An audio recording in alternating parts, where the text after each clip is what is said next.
श्री परमात्मने नमः। श्री गणेशाय नमः। श्री सरस्वत्यै नमः। श्री गुरुभ्यो नमः। ओम नमो भगवते वासुदेवाय। योऽन्तः प्रविश्य मम वाचमिमां प्रसुप्ताम् सञ्जीवयत्यखिलशक्तिधरस्वधाम्ना। अन्यांशहस्तचरणश्रवणत्वगादीन् प्राणान्नमो भगवते पुरुषाय तुभ्यम्। वसुदेवसुतं देवं कंसचाणूरमर्दनं देवकी परमानन्दं कृष्णं वन्दे जगद्गुरुम्। ॐ पार्थाय प्रतिबोधितां भगवता नारायणेन स्वयं व्यासेन ग्रथितां पुराणमुनिना मध्ये महाभारते अद्वैतामृतवर्षिणीं भगवती अष्टादशाध्यायिनीम् अम्ब त्वामनुसन्दधामि भगवद्गीते भवद्वेषिणीम्। नमोऽस्तु ते व्यासविशालबुद्धे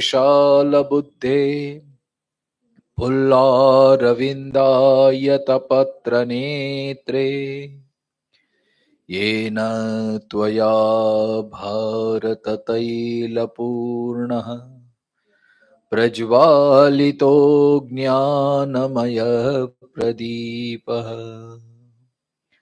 प्रपन्ना परिजाताय स्तोत्रवेत्रैकपाणये ज्ञानमुद्राय कृष्णाय गीतामृतदुहे नमः। सर्वोपनिषदो गावो दुग्धा गोपालनन्दनः पार्थो वत्स सुधीर्भोक्ता दुग्धं गीतामृतं महत्। वसुदेवसुतं देवं कंसचाणूरमर्दनं देवकी परमानन्दं कृष्णं वन्दे जगद्गुरुम्।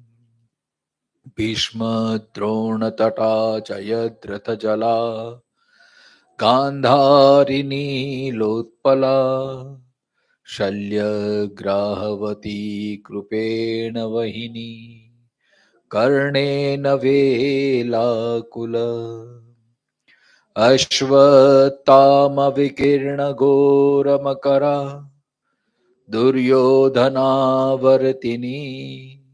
सोत्तीर्णा खलु पाण्डवार्णवनदी कैवर्तकः केशव पाराशर्यवचः सरोजममलं गीतार्थगन्धोत्कटम् नानाख्यानककेशरं हरिकथा सम्बोधनाबोधितम्। लोके सज्जनषट्पदैरहरः पेपीयमानं मुदा भूयात् भारतपङ्कजं कलिमल प्रध्वंसनं श्रेयसे। मूकं करोति वाचालं पङ्गुर्लङ्घयते गिरिं यत्कृपातमहं वन्दे परमानन्दमाधवम्।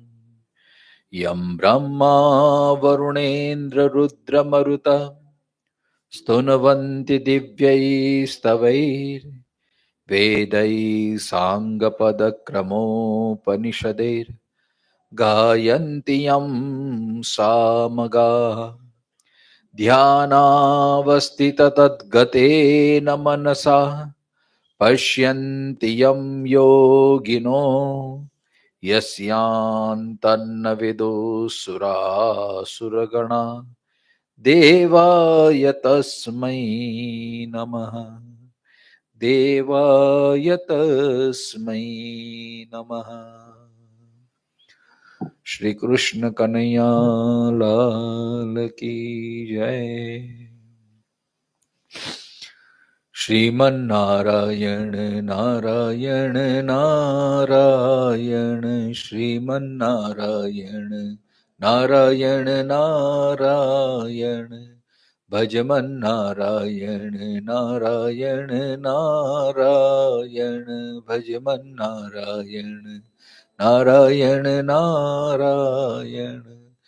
जय जय नारायण नारायण नारायण जय जय नारायण नारायण नारायण श्रीमन्नारायण नारायण नारायण श्रीमन्नारायण नारायण नारायण भजमन्नारायण नारायण नारायण।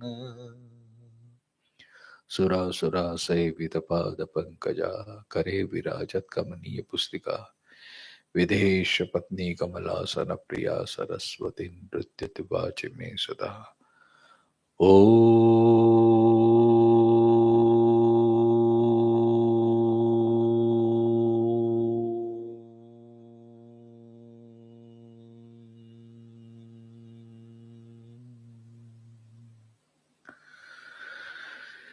योग संन्यस्त कर्माणम् ज्ञान सच्छिन्न संशयम्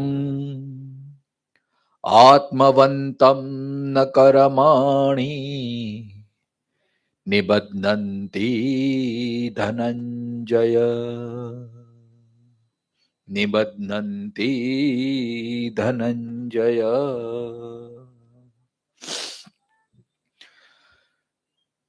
पिछले कुछ दिनों से भगवत गीता के चतुर्थ स्कंद के चतुर्थ अध्याय के 38वें श्लोक से लेके आज 41वां श्लोक उन पे हम चर्चा कर रहे हैं।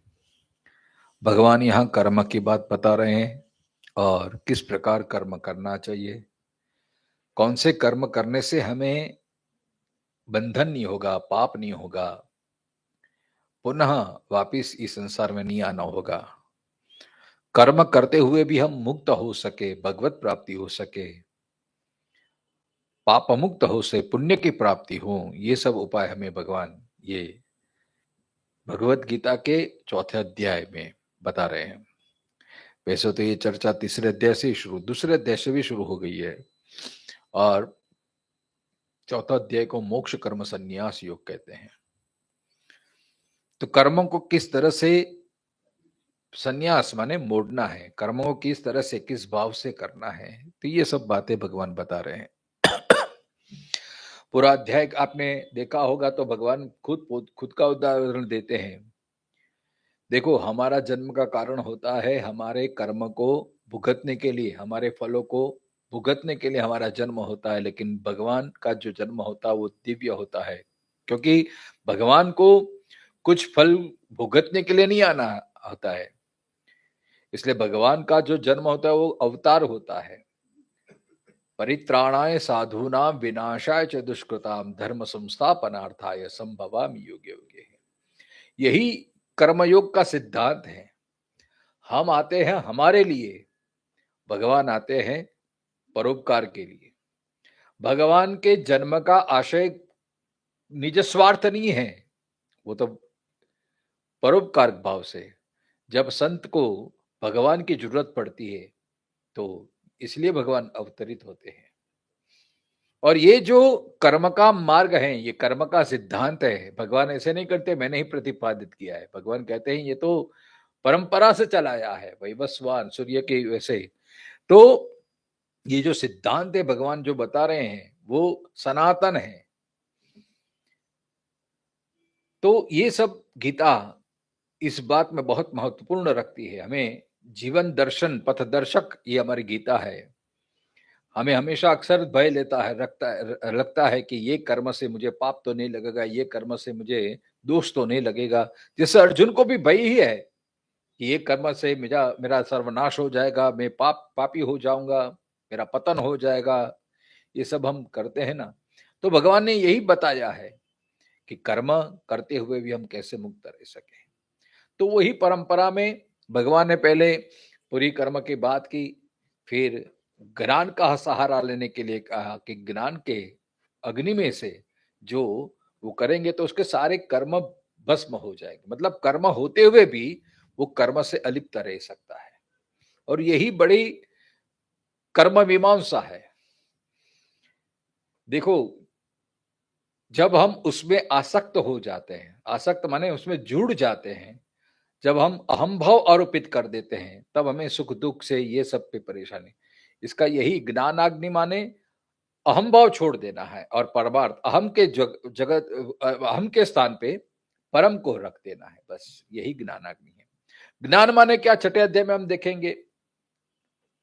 जो मुझ में सबको देखता है और सब में मुझको देखता है, यही तो ज्ञान है। वासुदेव सर्वमिति समात्मा सुदुर्लभ। और ऐसा ज्ञान बहु नाम जन्म नाम अंते है। बहुत जन्म जन्मांतर के जब ऐसे पुण्य का उदय तो हमारी श्रद्धा जब पूर्ण से फलित होती है तब हमें ज्ञान। इसलिए भगवान कहते हैं श्रद्धावान लभते ज्ञानम। श्रद्धा का ही सहारा लेके हम ये ज्ञान मार्ग पे चल सकते हैं।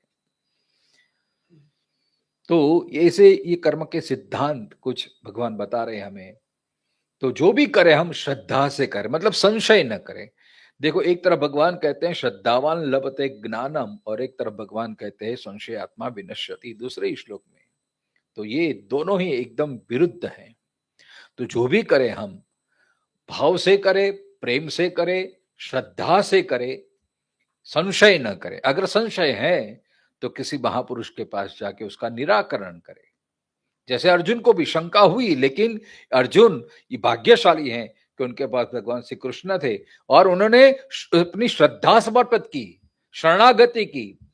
शिष्यस्ते हम शाधिमाम ताम प्रपन्नम। उसके कारण अर्जुन का जो शोक है, शंका है, वो सब दूर हुआ और उसके स्मृति की प्राप्ति हुई, ज्ञान की प्राप्ति हुई। तो शंका हो वो स्वाभाविक हो, लेकिन शंका को ऐसे ही नहीं रखना। शंका फिर वो कभी कुशंका में बदल जाए तो ये नहीं होना चाहिए, क्योंकि शंका ही हमारा पतन का कारण है।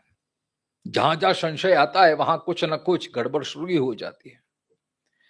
एक तरफ श्रद्धा का उच्च उदाहरण है एकलव्य के, जिसने गुरु द्रोण के प्रति इतनी श्रद्धा रखी, लेकिन गुरु द्रोण ने उसे मना कर दिया। लेकिन एकलव्य की इतनी श्रद्धा पूर्ण रूप से थी कि एक गुरु की प्रतिमा बनाई और प्रतिमा के स्वरूप में अपनी श्रद्धा का जब आरोपित किया तो एकलव्य को ज्ञान की प्राप्ति हुई। अर्जुन से भी वो श्रेष्ठ वो बना है। वहां श्रद्धा काम करता है। और दूसरी तरफ हमें यही रामायण की कथा में देखो, शंका के कारण भगवती सीता सती ने कितना उनका पता नहीं। भाई ये सब चरित्र हैं। आज ही हमने कथा में सुना कि अद्भुत चरित्रों में हमें क्या सीखना है वो, क्योंकि ये चरित्र तो अपने आप में अद्भुत होता है। रामायण की शुरुआत ही यही है कि रामचरितमानस में भी यही तुलसीदास जी कहते हैं, भवानी शंकरो वंदे श्रद्धा विश्वास रूपिणो। श्रद्धा और विश्वास रूपी शिव और पार्वती को नमस्कार करके मैं ये ग्रंथ की शुरुआत करता हूं। लेकिन वही सत्य का चरित्र आप देखेंगे, शिव और पार्वती कथा सुन के आते हैं राम की और प्रत्यक्ष राम का दर्शन होता है, लेकिन शिव जी में संशय नहीं है, शिव जी को शंका नहीं है, उसमें तो परब्रह्म परमात्मा दिख रहे हैं और वो आनंद विभोर हो रहा है कि जिनकी हम कथा सुनने आए और वही राम आज हमें दर्शन दे रहे हैं। लेकिन सती में वो शंका का कीड़ा इतना वो हो गया तो उन्हें परब्रह्म नहीं दिखा, उन्हें तो संशय हो गया। शंका उत्पन्न हो गई, ये परब्रह्म कैसे हो सकते हैं? अगर परब्रह्म होते, भगवान होते, तो ये सत्य के वियोग में क्यों रोते हैं, ढूंढते हैं क्यों? वो तो अंतर्यामी रहते हैं, परब्रह्म तो अंतर्यामी होते, त्रिकालवादी त्रिकाल ज्ञानी होते हैं। अब देखो सती का जब शंका हुई और कैसा परिणाम आया, वो परीक्षा करने के लिए निकले। देखो यही शंका, संशय, भगवान जो कहते हैं ना, संशयात्मा विनश्यति ही। अब शंका हुई, फिर वो शंका का समाधान करने के लिए वो अपनी तरीके से करते हैं। यहां से हमें तो यही सीख लेनी है, मां सती है, वो तो साक्षात देवी स्वरूप है, पराम्बा स्वरूप है, लेकिन ये हमें चरित्र सिखाते हैं। अगर सती के जीवन में ऐसी शंका आने के कारण भगवान से वियोग होना पड़ा और पुनः भगवान की, शिव जी की प्राप्ति करने के लिए उन्हें पुनः जन्म लेना पड़ा, पार्वती के रूप में तपस्या करनी पड़ी। अब सती के जीवन में इतनी जब ये कठिनाई आती है, तो हमारे जीवन में हम शंका करेंगे तो हमारा तो कितना पतन होगा, हमें सोचना चाहिए। इसलिए शंका कभी नहीं करनी चाहिए। श्रद्धा हो तो बहुत ही अच्छी बात है, श्रेष्ठ है। श्रद्धा ही आपको ईश्वर तक ले जाएगी, ज्ञान तक ले जाएगी। लेकिन श्रद्धा नहीं है तो अश्रद्धा कम से कम मत कीजिए। श्रद्धा नहीं है तो नमस्कार कीजिए। लेकिन हम क्या करते हैं, हम सिर्फ हमारी बुद्धि से ही, मैंने तो ऐसा देखा, मुझे ऐसा लगता है, मुझे ऐसा लगता है। और ये जो भयंकर ऐसी बीमारी है ना, हम अपनी फुटपट्टी से ही सबको देखने के, तराजू को करने का प्रयत्न करते, उसीलिए सब गड़बड़ हो जाती है। अपने आप को इतना ऊंचा मत समझिए, अपने आप में इतना, यही तो अहंकार है।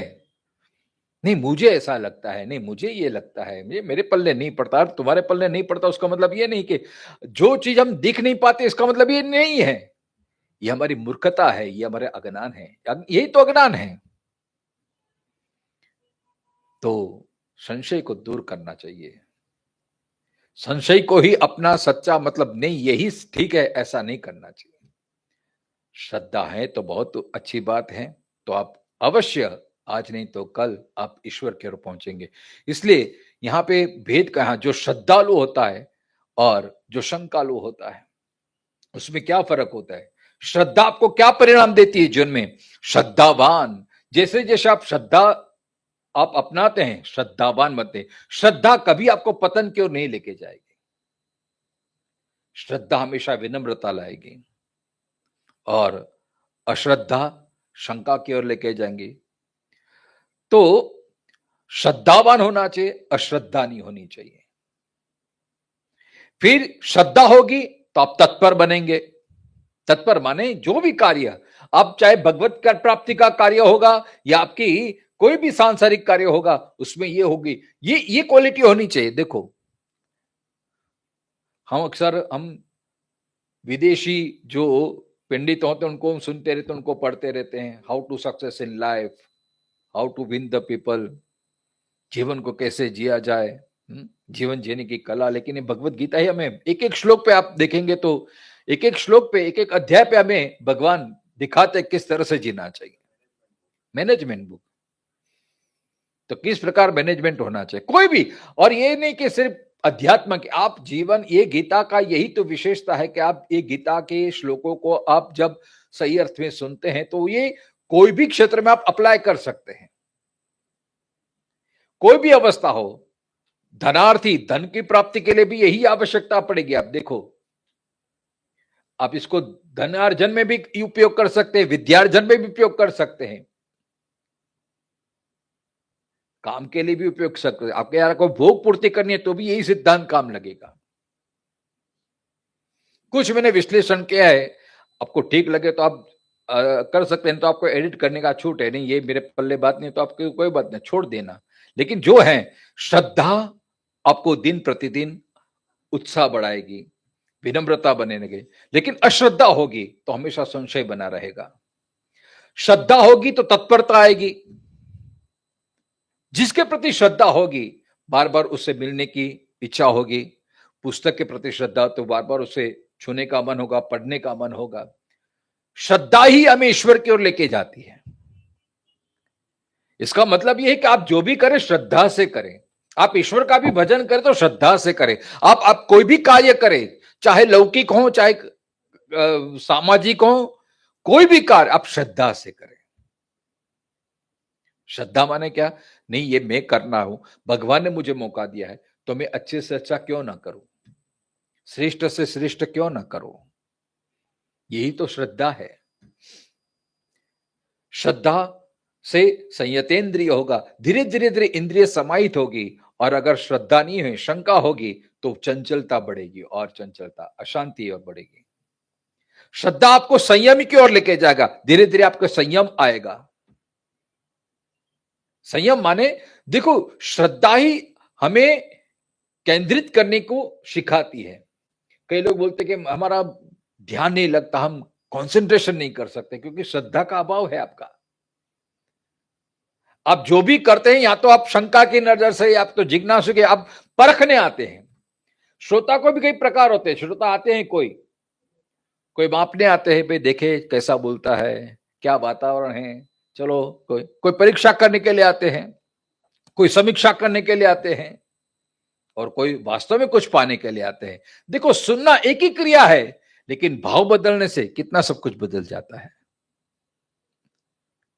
अगर आप में श्रद्धा है, अगर आप में वाकई कुछ पाने की जिज्ञासा है, तो अपने आप एकाग्रता बढ़ जाएगी। कहना नहीं पड़ेगा, इधर अटेंशन अटेंशन, जैसे बच्चों को बार बार बोलना पड़ता है, इधर ध्यान रखो, इधर ध्यान रखो, इधर ध्यान रखो। अब वहां तो माँ बाप भेजते हैं, इसलिए जबरदस्ती जाना पड़ता है। यहां तो आपको किसी ने जबरदस्ती भेजा नहीं है, जाओ प्रेमपुरी में, खबरदार घर में रहे तो। आप अपनी मर्जी से ही आए हैं, आप अपनी श्रद्धा से ही आए हैं। अगर आप में श्रद्धा होगी तो ऑटोमेटिकली आपका ध्यान उसमें जाएगा ही। अगर ईश्वर के प्रति श्रद्धा है, तो जैसे ही ईश्वर की मूर्ति सामने आई, तो आपका मस्तक झुकेगा ही। तो श्रद्धा आपको संयमित बनाता है।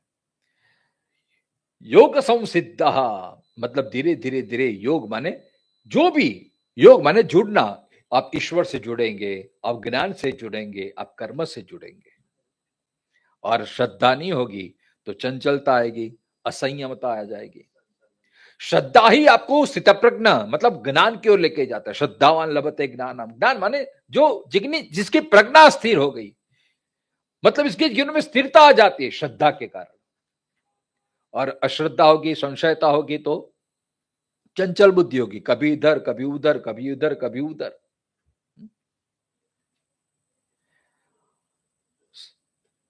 श्रद्धा होगी तो वो ज्ञानवान बनेगा, अश्रद्धा होगी तो अज्ञान, मतलब अज्ञानता ही बनी रहेगी। फिर श्रद्धा ही आपको पवित्र की ओर ले जाता है। श्रद्धा से हम पवित्र होते हैं, और अश्रद्धा अपवित्र मलिन बनाती है, शंका हमें अपवित्र बनाती है। श्रद्धा आपको अविनाशी की प्राप्ति कराता है, और शंका, अश्रद्धा, संशय आत्मा विनश्यति, विनाश की ओर लेके जाती है। ये विनश्यति, विनाश हो जाता है। श्रद्धा से ही आपको सुख प्राप्ति होती है, और अश्रद्धा, शंका, हमेशा आपको दुख की ही प्राप्ति मिलेगी। और श्रद्धा से ही आपको परम शांति का अनुभव होता है। श्रद्धा से ज्ञान प्राप्ति होगी, ज्ञान से परम शांति का अनुभव होगा। और अश्रद्धा होगी, शंका होगी, तो हमेशा आपकी अशांति बनी रहेगी। तो हमें तय करना है कि हमें हमेशा शंका रखनी है कि श्रद्धा रखनी है। हो सकता है कि कई बात हमें समझ में ना आए, हो सकता है कि हमारे पल्ले ना पड़े, फिर भी उसमें अश्रद्धा नहीं करनी चाहिए। जो बात हमारे समझ में नहीं आए, इसका मतलब ये नहीं कि ये सिद्धांत गलत है। एक कवि ने बहुत अच्छे गुजरात में कहे कि देखा तू ना हो તેથી ના हो એ ના સહી મારા ભાઈ, देखी देखीने देखे तू કેટલું અને समझे तू શું कहीं मारा भाई। जो हमें दिखता नहीं है, जो हमें समझता नहीं है, उसका मतलब ये नहीं कि गलत है। तो ऐसा नहीं करना चाहिए। तो गुरु की शरण लीजिए, थोड़ा अपने ईश्वर पे श्रद्धा रखिए, शास्त्र पे श्रद्धा रखिए, ईश्वर पे श्रद्धा रखिए, तो अवश्य में वह कालांतर में आपको वो ज्ञान की प्राप्ति होगी ही। ये सब बात बताई। और 41 में भगवान उपसंहार, ये 2 श्लोक हैं, 41 और 42 में उपसंहार के रूप में भगवान कहते हैं कि योग संन्यस्त कर्माणाम ज्ञान सच्छिन्न संशय। योग संन्यस्त कर्माणाम मतलब, देखो इसमें भी कर्म दोष के मुक्ति के उपाय, मतलब कर्म के दोष से कैसे हम बचे, ये एक श्लोक में भगवान ने सारांश में कह दिया मेरे में। कौन सा कर्म हमें दोष नहीं लगता है और करते हुए भी हम मुक्त होते हैं, तो उसका पहला लक्षण है योग संन्यस्त कर्माणम। योग से परमार्थ ज्ञान स्वरूप योग के द्वारा संपूर्ण पुण्य पाप रूप संपूर्ण कर्म को त्याग कर दिया, वह योग संन्यस्त कर्म, उसको कर्म नहीं बांधते। मतलब देखो, अगर हम स्वार्थ के कारण करते हैं ना, तो उसमें पाप पुण्य होता है। हम अच्छा कर्म करते तो हमें पुण्य की प्राप्ति होती है और बुरा कर्म करते तो हमें पाप लगता है। लेकिन ये सब स्वार्थ मतलब अहम भाव रख के करते हैं तो पाप पुण्य होता है। लेकिन अहम भाव नहीं है, परमार्थ की भावना है, तो फिर वो पाप पुण्य आपको लगता नहीं है। क्योंकि देखो, भगवान जो कहते हैं ना, गहना कर्मणो गति, कर्म की गति बहुत गहन है। क्योंकि कोई भी कर्म हम बाह्य रूप से जो देखते हैं, उससे नहीं बोला जाता है कि ये कर्म अच्छा है कि बुरा है। कर्म की सही पहचान तो आपकी इंटेंशन क्या है, आपका हेतु क्या है। आप कोई भी चाहे एक्शन करो, आप कोई भी कर्म करो, हेतु अगर शुद्ध होगा तो ही वो आपका कल्याण का कारक बन जाएगा। भाव संशुद्धि। और जब भाव संशुद्धि कब आएगा, जब अंतःकरण शुद्ध होगा। तो जिसका अंतःकरण शुद्ध है, जिसका भाव शुद्ध है, उससे उसके हाथ से कभी मलिन कर्म हो ही नहीं सकते, पाप कर्म हो ही नहीं सकते।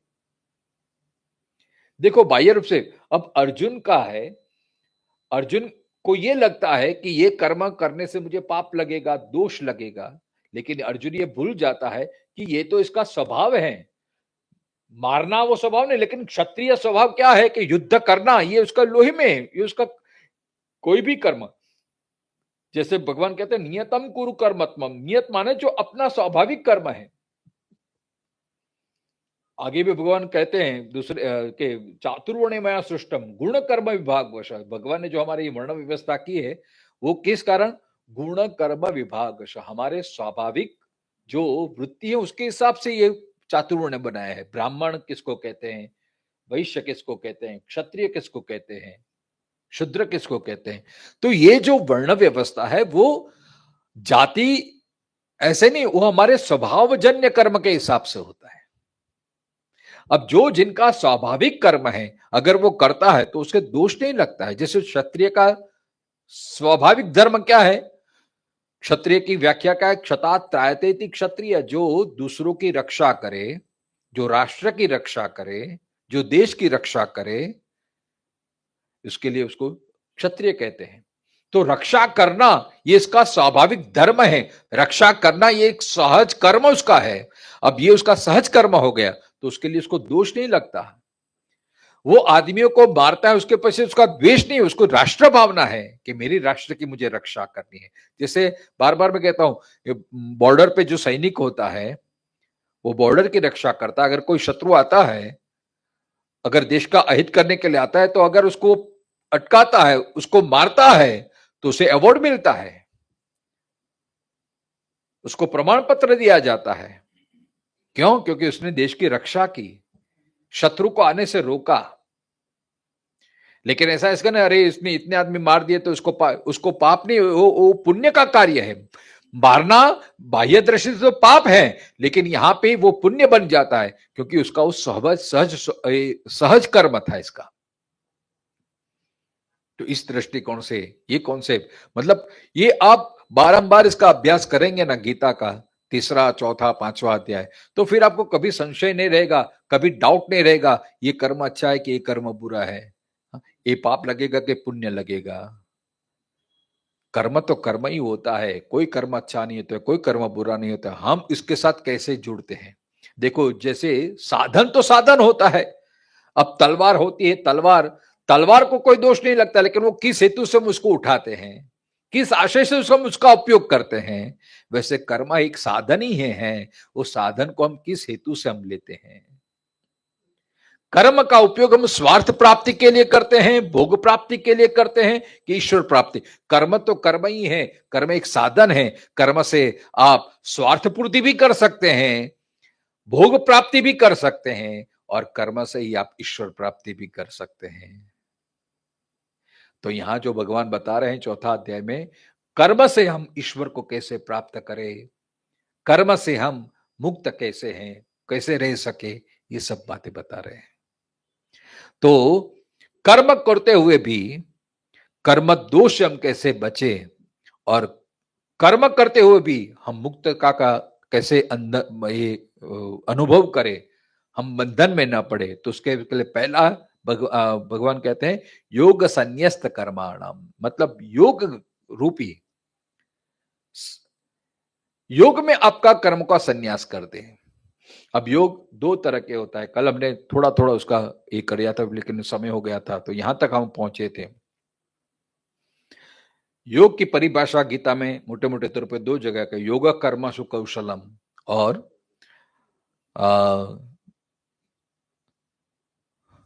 समत्वम योग उच्यते, समत्वम, ये दो हैं योग। भगवान ने योग की मतलब कोई भी आप कर्म करें तो कुशलता से करें, मतलब आपकी पूरी पूरी एफिशिएंसी उसमें डालते हैं। कर्म चाहे छोटा हो या बड़ा हो, 5 मिनट का हो या 10 मिनट का हो या घंटे का हो, लेकिन आप पूर्ण उसमें अपनी जो 100% आप उसको दीजिए। इसी को ही कहते हैं योग कर्मसु कौशलम। अब ये कब बनेगा, जब आपको श्रद्धा होगी। मतलब आपको कर्म को सिर्फ काम न देखिए, कर्म को आप भगवान देखिए, कर्म को आप अपनी ड्यूटी देखिए, कर्म को आप अपनी उपासना के रूप में देखिए, तो अपने आप उसमें कुशलता आ जाएगी। कुशलता माने अच्छी तरह से करना हो तो ठीक है, लेकिन कुशलता माने निष्ठापूर्वक करना है, उसमें बेईमानी नहीं करनी है। जैसे हम किसी जॉब करते हैं, समय है 9 से 5 बजे तक का, तो 9 से 5 वो समय का हम अनुशासन करें, समय से हम पहुंच जाए और 5 बजे तक पूरा समय दे। अब सिर्फ समय तो देते हैं, लेकिन काम चोरी कितनी करते हैं। ये इतना काम करना है तो हो सके हम टालते हैं। अब जो प्राइवेट उसमें, लेकिन जो गवर्नमेंट उसमें तो हम हमेशा ये देखने को मिलते हैं, काम चोरी, मतलब हमेशा दूसरों को डाल देते हैं ये लोग। हमें ही अपने आपको ये देखना है कि मैं जो भी काम करता हूं उसमें मैं कुशलता पूर्वक करता हूं, बोझारू समझ के करता हूं, कि मेरी वो पूजा समझ के करता हूं, और जो भी करता हूं निष्ठापूर्वक करता हूं, भाव से करता हूं, प्रेम से करता हूं, श्रद्धा से करता हूं, कि फिर करने के खातर अभी नहीं करेंगे तो बॉस डांटेगा, नहीं करेंगे तो भाई हमको ही करना पड़ेगा, दूसरा कोई करने वाला नहीं है, ये सब भाव आ जाएगा तो ये कुशलता नहीं है। योग कर्म सुकौशलम, कौशलम माने जो मुझे करना है तो श्रेष्ठ में श्रेष्ठ करना है, बस अच्छी तरह से करना है। इससे क्या होगा, देखो यही श्रद्धा, आपकी श्रद्धा और बढ़ेगी। नहीं, मैं मुझे करना है तो अच्छी तरह से ही करना है, भाई चाहे कोई भी काम हो। इससे क्या होगा, आपकी श्रद्धा बढ़ेगी, आपको असंतोष बढ़ेगा, आपकी प्रसन्नता बढ़ेगी, है कि नहीं। देखो आप जो भी काम अच्छी तरह से करते तो अपने आप में एक असंतुष्टि होती है, चलो आज बहुत अच्छा काम हो गया कि नहीं। और जो काम में आपने बेईमानी की, काम को अच्छी तरह से नहीं कराया, फटाफट फटाफट कर दिया, तो आपको ही उसमें कंटाल आ जाएगा, आपको ही उसमें प्रसन्नता नहीं होगी कि कर दिया लेकिन मजा नहीं आई। तो ये सब बातें हैं, देखो इसी को तो कहते हैं योग कर्म सुकौशलम। अर्जुन उसका सहज कर्म है क्षत्रिय युद्ध करना, लेकिन इस बार वो मायूस हो गया है, वो उदास हो गया, उत्साह नहीं है। भगवान इसके लिए करते योग कर्म सुकौशलम, युद्ध करना है, लेकिन ऐसा नहीं कि चलो अभी करना पड़ेगा भाई, छुटकारा नहीं है, जबरदस्ती करेंगे तो वो आपको परिणाम नहीं देगा। करना ही है तो श्रेष्ठ से करो आप, बस। देखो कर्म के लिए जो कर्मी है, योगी है, उनको लिए तो कर्म ही उसकी पूजा हो जाती है, इसलिए वो भगवान को प्राप्त कर लेता है। आप कितना उसमें तन्मय हो जाते, तल्लीन हो जाते, कर्म को ही आप भगवान का स्वरूप मानो तो फिर अपने आप श्रेष्ठ हो जाएगा। लेकिन हमारा क्या होता है, अरे फटाफट कर लो ना, कौन देखने वाला है, कौन नहीं। हम हमेशा जगत के लिए कर्म करते हैं, लेकिन थोड़ा भाव बदल दिए, आप कोई भी काम करो जगदीश के लिए कर दो, तो हमेशा आप में कुशलता आ जाएगी। हमें लगता है कौन देखने वाला है, जल्दी फटा दो, क्या फर्क पड़ता है, थोड़ा इतना 19-20 कर दिया तो। यही हमें अश्रद्धा बढ़ाती है, यही हमें पतन की ओर लेके जाता है। फिर हम ही कोसते, अरे भाई क्या करे, कितनी तकलीफ आ रही है, कितना ये कर रहा है। अब तक तो हम ये भुगतते रहे हैं, अब तो हम सावधान हो जाए, गीता का श्रवण करते हैं तो कम से कम इतना तो हम करें कि हम जो भी करें दिल से करें, निष्ठा से करें, चाहे कोई हमारी नोटिस करे या ना करे। हम लोगों की क्यों अपेक्षा रखे, कोई मुझे अच्छा बोले, कोई मेरी प्रशंसा करे। हमें ये भी बुरा लग जाता है, अरे मैं तो कितनी अच्छी तरह से काम करता हूं, लेकिन कोई मुझे जश ही नहीं देता है, कोई मुझे, क्या करे फिर। कई बहनों का प्रश्न है, शास्त्री जी टूट जाती हूँ, पूरा दिन घर में काम करते लेकिन कोई जश ही नहीं देता, बस लोग इतना ये करता, मैं कितना करता हूँ, मेरे बेटे के लिए कितना किया, पति के लिए कितना किया, एक के लिए अपेक्षा ही क्यों रखते हो फिर। कोई नहीं देखता है तो भगवान तो देखता है ना अपना। भले जगत आपकी नोटिस करे या ना करे, जगदीश तो आपकी नोटिस कर रहा है, आपको देख रहा है। इसलिए योग कर्म सुकौशलम। एक बार एक शिष्य आया कोई संत के पास कि मुझे ज्ञान प्राप्ति करनी है, मुझे अच्छा बनना है, मैं श्रेष्ठ कैसे बन पाऊं। तो संत ने कहा कि भाई श्रेष्ठ बनना है तो तुझे कुछ परीक्षा करनी पड़ेगी। क्या? तो बोले ये कबूतर है, आप ऐसी जगह में जाके उसको मारा हो कि चीज कोई देख ना सके। कबूतर लेके गया वो जंगल में, लेकिन वो मार नहीं पाया, वापिस आया। क्यों मारा नहीं? आपने बोला था कोई देख ना पाए। मैंने कोशिश की, भीड़ भाड़ थी और घने जंगल में गया, कोई और दूसरे भी पक्षी थे और घने जंगल में गया, ऐसे स्थान में पहुंच गया कि जहां कोई नहीं था। और जैसे ही मारने के लिए गया तो मुझे एक लाइट हुई, अंदर से ज्ञान आया, अरे कोई नहीं देखता, मैं तो अपने आप को देख रहा हूं। संत ने कहा बस तेरा प्रश्न का जवाब यही है, ये तुझे ज्ञान जो हो गया कि कोई नहीं देखता, तू जो तुझको देख रहा है, बस यही भाव रखेगा तो जीवन में तू श्रेष्ठता को प्राप्त कर जाएगा। दूसरा कोई देखे क्या न देखे क्या फर्क पड़ता है, आप अपने आप को तो देखते हो ना। बस अगर ऐसी भावना बनी रही और इस तरह से आपने कर्म किया, योग कर्म सुकौशलम, जगत चाहे नोटिस करे ना करे, भगवान नोटिस करता है और आप अपनी नजर में से हमेशा कभी गिरेंगे नहीं। आजकल जो ये उदासी, निराशा, चेहरे पे प्रसन्नता नहीं है, क्योंकि हम हमेशा कामचोर बन गए हैं। हम अपने काम से ही कंटाल जाते हैं। शास्त्री जी क्या करे, किचन से ऊंचा ही नहीं आते, हमेशा बस बस मेरी तो स्थिति बाई जैसी हो गई है, बस सारा दिन खाना पकाना, ये करना वो करना। हम अपने ही काम से कंटाल जाते हैं, फिर बड़ी बड़ी बातें करते हैं। इसे अच्छा छोड़ दो, और जो करना ही है तो अच्छे भाव से करो, प्रसन्नता से करो, तो काम का आपको आनंद आएगा। इसी को भी कहते हैं योग कर्म सुकौशलम। बोझा समझो नहीं काम को, काम को ही अपना आनंद बना लो, काम को ही आप अपना प्रसन्नता का कारण बना लो। फिर देखो कोई भी काम आप हमेशा प्रसन्न रहेंगे। लेकिन हमारी क्या स्थिति होती है, जो करना चाहते हैं वो मिलता नहीं है, और जो करते हैं उसमें हमें आनंद नहीं आता है, इसलिए गड़बड़ी हो जाती है।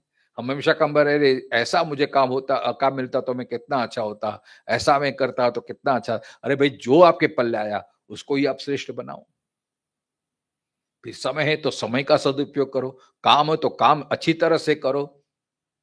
फिर देखो आपकी हमेशा प्रसन्नता बनी रहेगी, फिर देखो आपको हमेशा आनंद की अनुभूति आएगी। कभी जीवन में उदासी नहीं आएगी, कंटाला नहीं आएगा। ये कंटाला उदासी इसी का तो कारण है कि हम अपने काम से ही उदास हो जाते हैं, हम अपने काम को ही कोसते रहते हैं। ऐसा मत कीजिए, कर्म को ही आप पूजा बना लीजिए। इसी को ही कहते हैं योग कर्म सुकौशलम।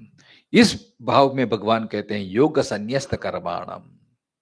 और दूसरा समत्वम योग उच्यते, समान भाव से बैलेंस। ये करूं तो इतना मिल जाएगा, ये करूंगा तो ये करा जाए, ये सब भाव नहीं, बस समान समत्व बुद्धि से। न अच्छा न बुरा, कोई भी नहीं, जैसे काम है काम की तरह से ही देखिए बस। इसी को ही समत्व कहते हैं, बैलेंस माइंड करके।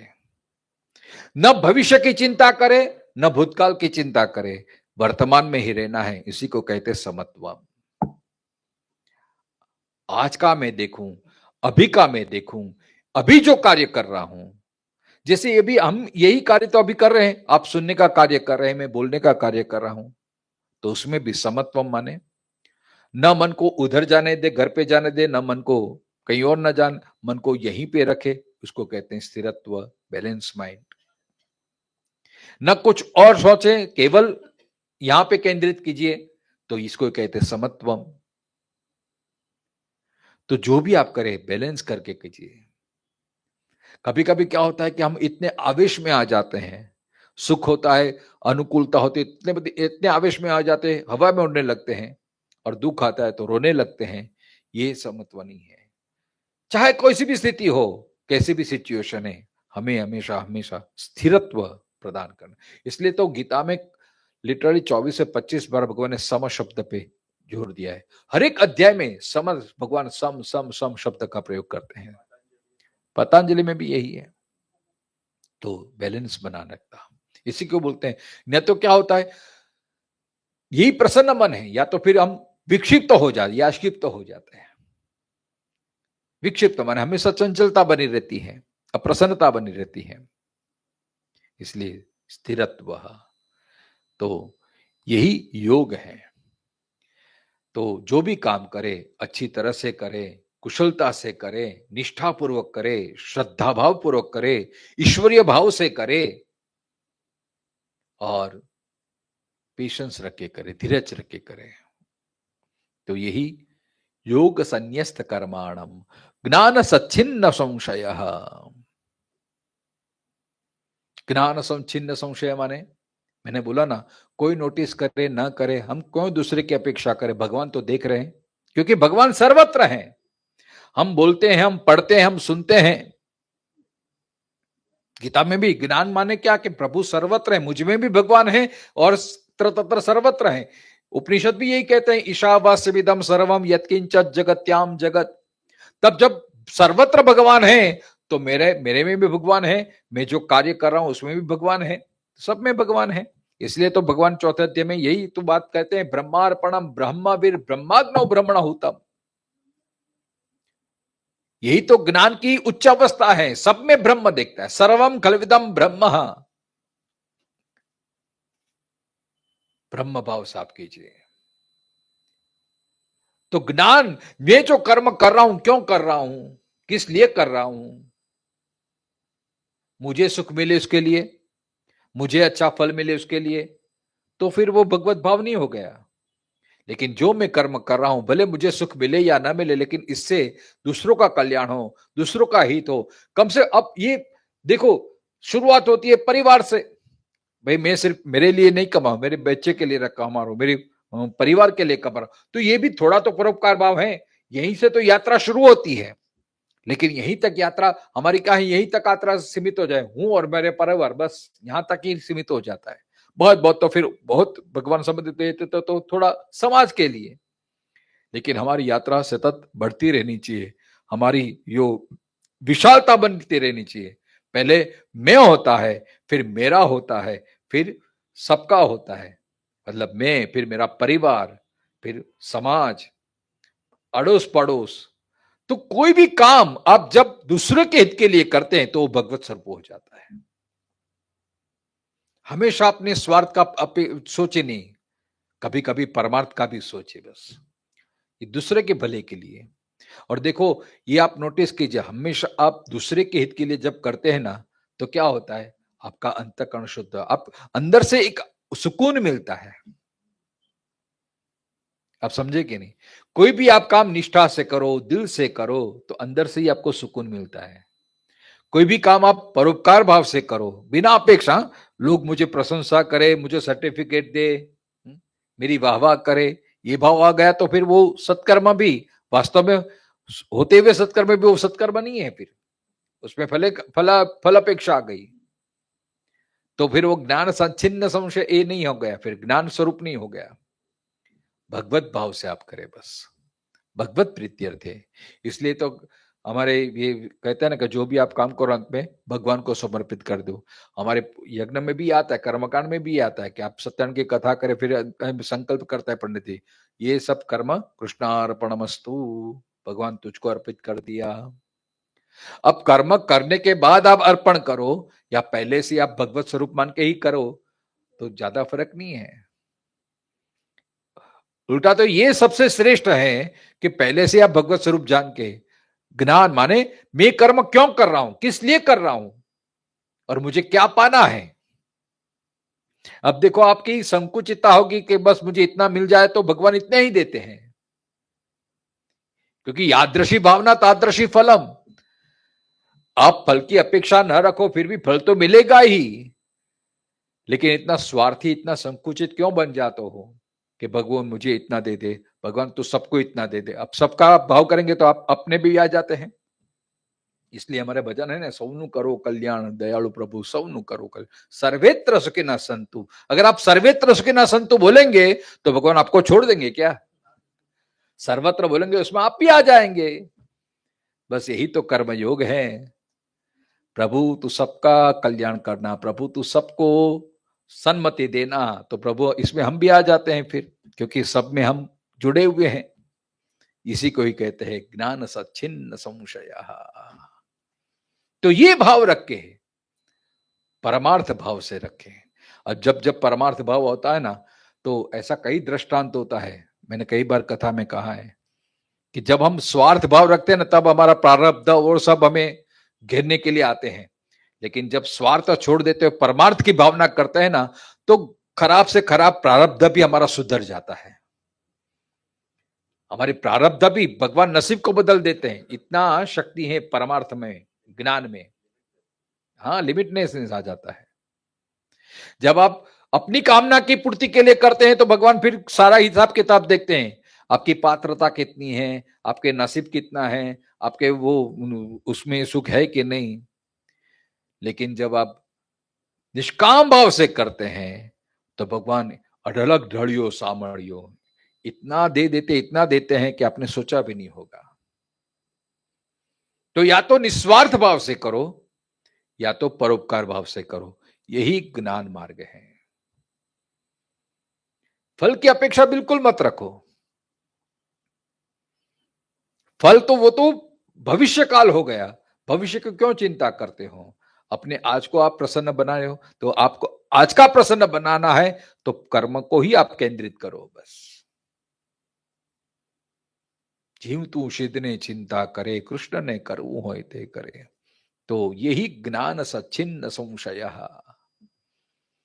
मतलब आप जो भी करें पूरा होश हवास में करें। मतलब हम काम करते हैं, कभी कभी क्या है, जो दैनिक हमारी क्रिया होती है ना, फिर उसमें भाव शून्यता हो जाती है, एक क्रिया मतलब मैकेनिकल जब हो जाता है।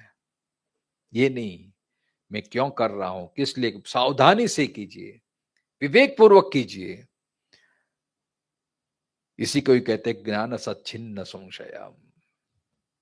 कर्म करने से पहले अपने आप को पूछिए, मैं क्यों करना चाहता हूं, इससे मुझे क्या मिलेगा, किस लिए करना चाहता हूं। अगर उसमें आपको परिणाम है कि नहीं, इसमें दूसरों का कल्याण होगा, मेरा भगवत भाव उसमें पुष्ट हो रहा है, तो फिर वो काम कीजिए।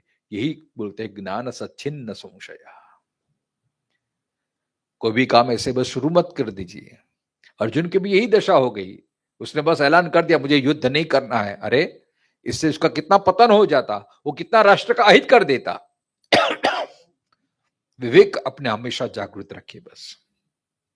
अगर ये भाव आ गया तो कभी आपसे बुरा कर्म हो ही नहीं सकता, कर्म में कभी दोष नहीं हो सकता, और कर्म का अच्छा परिणाम ही यह रहेगा। इसी को ही कहते हैं ज्ञान सच्छिन्न संशय। फिर आत्मवंतम न कर्माणि, आत्मवंतम न कर्माणि निबध्नन्ति धनंजय। आत्मवंतम मतलब जो आत्मवान है।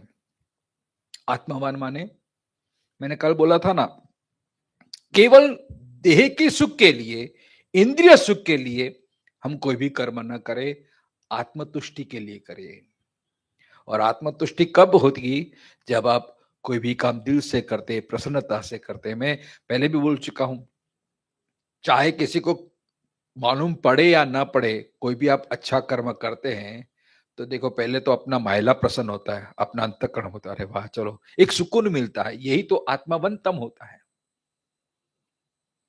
अब ये आप भाव नित्य आप बना लेते हैं तो कभी आपकी आत्मा मरती नहीं है, आप मायूस नहीं होते हैं। अब काम में बेईमानी, काम में चोरी, तो वही फिर उसकी प्रतीति हमें चेहरे पे भी आ जाती है। फिर डर बना रहता है, किसी को खबर पड़ जाएगी तो किसी को मालूम पड़ जाएगा तो किसी ये हो जाएगा, तो क्योंकि आपका चेहरा ही आपका आईना है, जो अंदर होता है वो ही सब बार प्रदर्शित हो जाता है। तो ज्ञान जानने वाला समझ लेता है आपकी ऑरा। फिर हम बोलते हैं ना, मेरी ऑरा बहुत ये हो गई, अरे भाई हमने ही अपनी ऑरा को खराब किया है। इसलिए आचार शुद्धि, विचार शुद्धि, कर्म शुद्धि, आत्मवंतम, देह के लेवल पे ना करे, इंद्रियों को संतुष्ट करने के न के लिए, कभी कभी आत्मा को प्रसन्नता के लिए भी करे। आत्मा की तुष्टि तभी होगी जब निस्वार्थ भाव से ये कर्म करेंगे। ये सब कर्म दोष निवृत्ति के उपाय भगवान बताते हैं। भगवान कहते हैं न कर्माणि निबध्नन्ति धनंजय, इस प्रकार जो कर्म करता है तो वो कभी भी बंधता नहीं है। ऐसा क्यों? यस्मात् कर्मयोगानुष्ठानात् अशुद्धि क्षय हेतु का ज्ञान सच्छिन्न संशयो न निबध्यते। क्योंकि आपका हेतु शुद्ध हो गया, आपका भाव शुद्ध हो गया। अब जिसका भाव शुद्ध है, जिसका हेतु शुद्ध है, वो चाहे कोई भी कर्म करे वो कभी बदता नहीं है। वो कर्म उसको बांधने की ताकत रखता ही नहीं है। वो कर्म करते हुए भी वो मुक्त रहता है।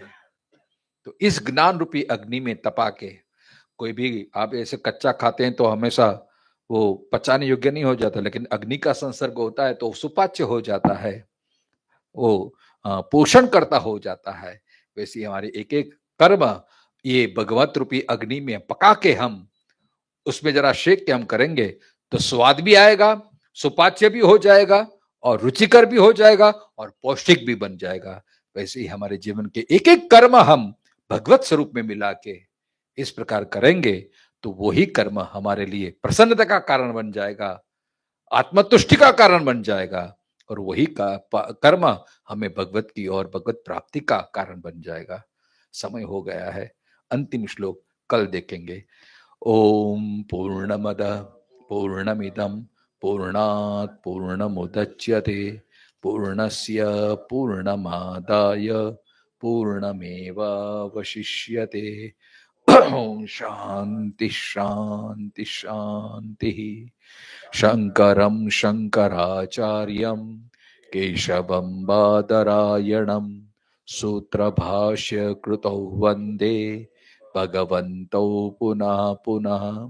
ईश्वरो गुरु आत्मेति मूर्तिभेद विभागिनी व्योमवत् व्याप्त देहाय दक्षिणामूर्तये नमः। शांति शांति शांति। हरि ओम नमः।